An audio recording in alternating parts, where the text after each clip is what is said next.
येथील महिला डॉक्टरवर बलात्कार करून अमानवीय हत्या केल्याची घटना ताजी असतानाच बदलापुरातील एका नामांकित शाळेत शिकणाऱ्या 2 चिमुकल्यांवर लैंगिक अत्याचार झाल्याच्या घटनेने महाराष्ट्र हादरला आहे। यामुळे संपूर्ण महाराष्ट्रात संतापाची लाट उसळली आहे। या प्रकरणी पोलिसांनी गुन्हा दाखल करून घेण्यास 12 तास उशीर केल्याचा आरोप केला जात आहे। या घटनेचे तीव्र पडसाद बदलापुरात उमटताना दिसत आहेत।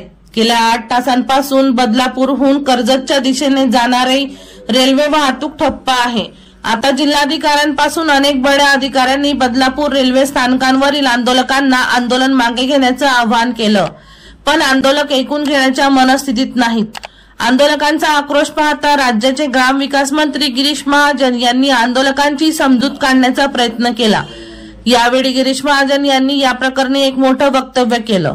दीपक राठोड यांचा रिपोर्ट DR न्यूज जळगाव।